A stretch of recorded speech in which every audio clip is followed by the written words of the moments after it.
Pair of linear equation in two variables.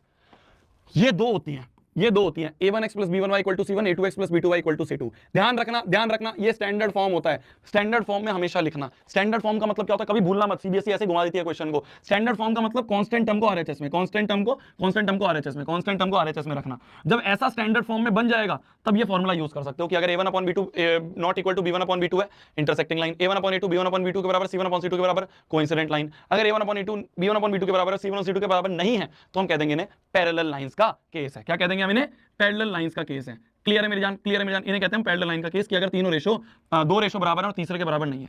अगर एक भी सॉल्यूशन मिलता है, एटलीस्ट एक भी सॉल्यूशन मिलता है, तो उसे क्या कह देते हैं हम, उसे कह देते हैं कंसिस्टेंट। और अगर एक भी सॉल्यूशन ना मिले तो उसे हम कह देते हैं इनकंसिस्टेंट, उसे हम कह देते हैं इनकंसिस्टेंट। क्लियर है मेरी जान, क्लियर है मेरी जान। आ जाओ, हमें बोला जा रहा है सॉल्यूशन निकालो ग्राफिकली। ग्राफिकली मतलब इन दोनों का हमें ग्राफ निकालना है। ग्राफ कैसे बनाते हैं, डब्बा बना दो, 2 पॉइंट निकालने हमें, x को 0 रख दिया, y 3 आ गया, y को 0 रख दिया, x 6 आ गया, तो 2 पॉइंट मिल गए। तो 2 पॉइंट मिल गए, दोनों पॉइंट को ज्वाइन करता हुआ एक लाइन बन गई, पहली लाइन बन गई। दूसरी वाली लाइन बनानी है, कैसे बनाएंगे, ऐसे ही 2 पॉइंट निकाल लो, 0, -1, 2, 2 मिल गया, ये दूसरी लाइन मिल गई। तो 2 लाइन अगर हमें मिल गई, 2 लाइन हमें मिल गई, हमने ग्राफ बना दिया। अब मान लो ये एरिया ऑफ ट्राइंगल पूछ ले, ये वाला ट्राइंगल का एरिया, तो कैसे निकालेंगे, एरिया ऑफ ट्राइंगल होता है half into base into height, half into base into height. Base क्या होगा, बेस ये लेंथ, पूरी लेंथ लेना, पॉजिटिव नेगेटिव नहीं देखा जाता। तो 1 2 3 4 4 आ गई हमारी बेस। और हाइट क्या होती है, परपेंडिकुलर हाइट। परपेंडिकुलर हाइट कितनी है, 2, तो परपेंडिकुलर हाइट है 2, तो एरिया हो गया हमारा half into 4 into 2, 4 unit square, 4 square units, ये हमारा एरिया आ गया। क्लियर है मेरी जान। इस तरह का क्वेश्चन अगर आ जाए, कोफिशिएंट्स क्या हो रहे हैं, इंटरचेंज हो रहे हैं, जो पहले x का था वो y का हो गया और जो पहले y का था वो x का हो गया। ऐसे टाइप के क्वेश्चन को कैसे करते हैं, सीबीएसई को बहुत फेवरेट है, सीबीएसई को बहुत फेवरेट है ये क्वेश्चन। कैसे करते हैं इसको, कैसे करते हैं इसको, एक बार दोनों को ऐड कर दो और एक बार दोनों को सब्ट्रैक्ट कर दो। एक बार दोनों इक्वेशन को ऐड कर दिए, दोनों को ऐड कर दिया, तो देखो 348 कॉमन आ गया, 348 5 एक छोटी इक्वेशन बन गई। एक बार दोनों को सब्ट्रैक्ट करोगे तो एक और छोटी इक्वेशन बन गई। दोनों को ऐड करोगे छोटी इक्वेशन, दोनों को सब्ट्रैक्ट करेंगे छोटी इक्वेशन। अब देखो ये 2 बड़ी बड़ी इक्वेशन जो है, ये 2 छोटी छोटी इक्वेशन बन गई। इनको सॉल्व करना आसान है, तो x की वैल्यू 3 आ गई, y की वैल्यू 2 आ गई।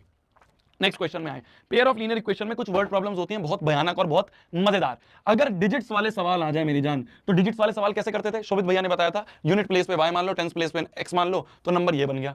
इंटरचेंज कर दिया, मतलब अब यूनिट पे x आ गया और टेंस पे y आ गया, तो n डैश क्या बन जाएगा, 10y प्लस x। इस तरह से हम पहले ही क्वेश्चन में अपने हिसाब से एज्यूम कर लेंगे। मान लो फ्रैक्शन वाले सवाल आ जाए, तो फ्रैक्शन क्या मानते हैं हम, x अपॉन y, याद आ गया। एज वाले सवाल आ जाए, तो एज वाले सवाल क्या करते हैं हम, एज वाले सवालों का क्या होता है, एज वाले सवालों को कैसे करते हैं, एज वाले सवालों को करने के लिए प्रेजेंट एज मान लो।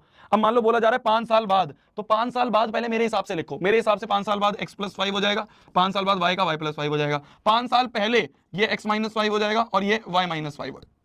क्लियर है, तो मेरे हिसाब से लिख लिया पहले। जब मेरे हिसाब से लिख लोगे, फिर क्वेश्चन में क्या रिलेशन दिया है वो हम यूज कर लेंगे। डिस्टेंस टाइम वाला सवाल आ जाए तो डिस्टेंस बराबर स्पीड इनटू टाइम लगता है, याद आ रहा है, ये सिंपल सा फॉर्मूला है डिस्टेंस, स्पीड और टाइम वाले क्वेश्चंस में, डिस्टेंस बराबर स्पीड इनटू टाइम लगता है। क्लियर है जी, आ जाओ। मान लो ये क्वेश्चन है, मान लो ये क्वेश्चन है कौन सा, एज वाले सवाल आ जाए। 3 साल पहले रश्मि की age was thrice as old as Nazma, और 10 साल बाद Rashmi will be twice as old as Nazma. ध्यान से देखो, तो मैंने पहले प्रेजेंट एज मान ली, मैंने पहले प्रेजेंट एज मान ली, प्रेजेंट एज मैंने रश्मि की x मान ली और नाज़मा की y मान ली। तो 3 साल पहले मैंने अपने हिसाब से लिख लिया, मेरे हिसाब से 3 साल पहले ये है, क्वेश्चन के हिसाब से क्या है, क्वेश्चन के हिसाब से 3 years ago Rashmi was thrice as old, तो रश्मि की एज थ्राइस है, रश्मि की age thrice as old as Nazma है। तो पहले मैंने अपने हिसाब से लिख लिया, फिर क्वेश्चन ने क्या रिलेशन दिया उसमें पुट कर दिया।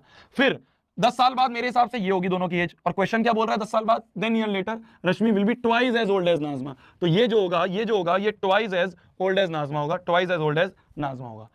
तो भाई एक मैंने अपने हिसाब से लिखा, फिर क्वेश्चन के हिसाब से लिख दिया, एक मैंने अपने हिसाब से लिखा, फिर मैंने एक क्वेश्चन के हिसाब से लिख दिया। ठीक है जी, क्लियर है जी, क्लियर है जी। आ जाओ, स्पीड डिस्टेंस टाइम वाला क्वेश्चन, बहुत प्यारा क्वेश्चन है ये, सीबीएसई में रिपीट होता दिख सकता है, रिपीट होता हुआ दिख सकता है। देखना क्या बोला हुआ है, बोला जा रहा है ए एंड बी जो है 70 किलोमीटर दूर है, ए और बी दोनों 70 किलोमीटर दूर है। ठीक है, 2 कार चलनी शुरू होती हैं, एक चलती है x किलोमीटर पर आवर पे और एक चलती है y किलोमीटर पर आवर पे। ठीक है, a car starts from A and another car starts from B simultaneously, मतलब एक साथ दोनों चलनी शुरू होती हैं। If they travel in the same direction, same मतलब मान लो दोनों ही राइट की तरफ जा रही हैं, then they meet in 7 hours. तो ऑब्वियस सी बात है ये तेज चल रही होगी या धीरे चल रही होगी, तभी तो दोनों यहां से चलती चलती यहां कहीं मिल जाएंगी, सी पॉइंट में मिल जाएंगी। 7 घंटे, तो मतलब ए ने भी 7 घंटे चला और बी ने बीसी चला 7 घंटे। ए ने कितना चला, एसी चला, और बी ने कितना चला, बीसी चला, और दोनों की दोनों 7 घंटे चली होंगी। तो ए ने कितना चला होगा, एसी, एसी क्या होगा, एसी क्या होगा, एसी क्या होगा, AC distance speed into time, speed है x और टाइम कितना लगा 7 घंटे, तो एसी आ गया x इंटू 7। बी कितना चला होगा, बीसी, बीसी, बीसी डिस्टेंस बराबर स्पीड इनटू टाइम, स्पीड है y और टाइम कितना चला, ये भी 7 घंटे चला होगा, तो y इंटू 7। और मैं ये देख रहा हूं इस ज्योमेट्री के हिसाब से देखें, ज्योमेट्री के हिसाब से देखें, ये AC में से, इस AC में से अगर मैं BC हटा दूं, BC हटा दूं तो मेरे को AB मतलब 70 मिल जाता है। तो AC में से BC हटा दूं तो मेरे को 70 मिल जाता है। तो मैंने यहाँ पे ये ज्योमेट्री यूज करी। AC क्या हो गया, x इंटू 7, BC क्या हो गया, डिस्टेंस बराबर स्पीड इंटू टाइम, तो y इंटू 7, तो x इंटू 7 y इंटू 7 बराबर 70 आ गया।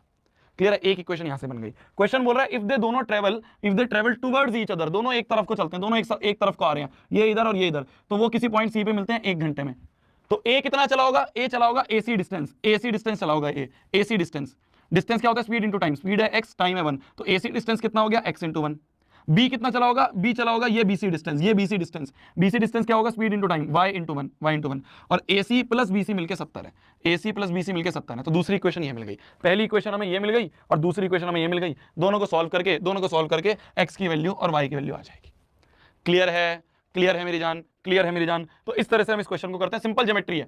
AC माइनस BC 70 के बराबर है और इस केस में AC प्लस BC 70 के बराबर है। तो हमें 70 दिया हुआ था, तो मैंने सोचा 70 कैसे आ सकता है, तो AC में से BC हटा दिया, 70 मिल गया, और इस केस में AC और BC को ज्वाइन कर दिया, 70 मिल गया।